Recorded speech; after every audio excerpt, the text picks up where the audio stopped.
So hello and welcome guys, कैसे हो आप सब। आज मैं फिर से आ गया हूँ आपके लिए एक न्यू वीडियो लेकर। और आज के वीडियो में हम जानने वाले हैं भारत के बारे में कि कैसे भारत पहला सनातन धर्म वाला देश था। तो चलिए वीडियो को स्टार्ट कर लेते हैं। Let's start the video. Bharat को एक सनातन राष्ट्र माना जाता है क्योंकि यह मानव सभ्यता का पहला राष्ट्र था। श्रीमद् भागवत के पंचम स्कंद में भारत राष्ट्र की स्थापना का वर्णन आता है। भारतीय दर्शन के अनुसार सृष्टि उत्पत्ति के पश्चात ब्रह्मा के मानस पुत्र स्वयंभू मनु ने व्यवस्था संभाली। इनके दो पुत्र प्रियव्रत और उत्तानपाद थे। उत्तानपाद भक्त ध्रुव के पिता थे। इन्हीं प्रियव्रत के 10 पुत्र थे। 3 पुत्र बाल्यकाल से ही विरक्त थे। इस कारण प्रियव्रत ने पृथ्वी को 7 भागों में विभक्त कर एक एक भाग प्रत्येक पुत्र को सौंप दिया। इन्हीं में से एक थे आग्नेध्र, जिन्हें जम्बूद्वीप का शासन कार्य सौंपा गया। वृद्धावस्था में आग्नेध्र ने अपने 9 पुत्रों को जम्बूद्वीप के विभिन्न 9 स्थानों का शासन दायित्व सौंपा।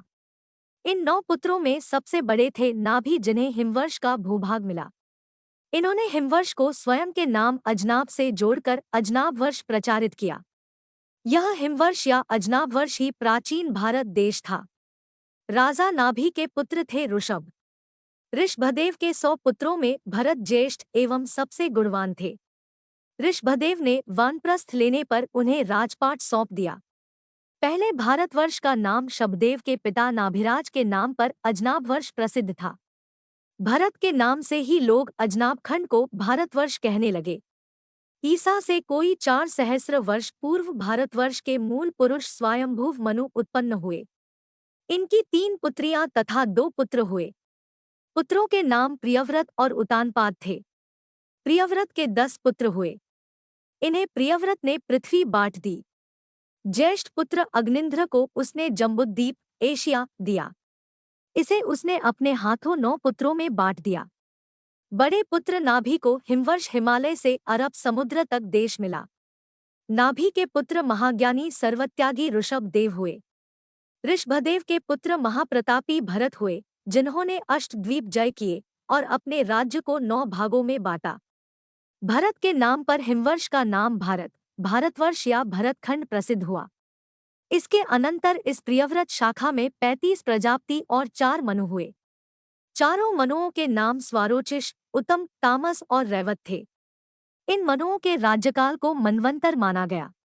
चाक्षुष रैवत मनवंतर की समाप्ति पर 36वां प्रजापति और छठा मनु स्वयंभुव मनु के दूसरे पुत्र उत्तानपाद की शाखा में चाक्षुष नाम से हुआ। इस शाखा में ध्रुव, चाक्षुष मनु, वेन, पृथु, प्रचेतस आदि प्रसिद्ध प्रजापति हुए। इसी चाक्षुष मनवंतर में बड़ी बड़ी घटनाएं हुई। भरतवंश का विस्तार हुआ। राजा की मर्यादा स्थापित हुई। वेदोदय हुआ। इस वंश का वेन प्रथम राजा था। इस वंश का पृथु वैन्य प्रथम वेदर्षि था। उसने सबसे प्रथम वैदिक मंत्र रचे। अगम भूमि को समतल किया गया। उसमें बीज बोया गया। इसी के नाम पर भूमि का पृथ्वी नाम विख्यात हुआ। इसी वंश के राजा प्रचेतस ने बहुत से जंगलों को जलाकर उन्हें खेती के याज्ञ बनाया। जंगल साफ कर नई भूमि निकाली। कृषि का विकास किया।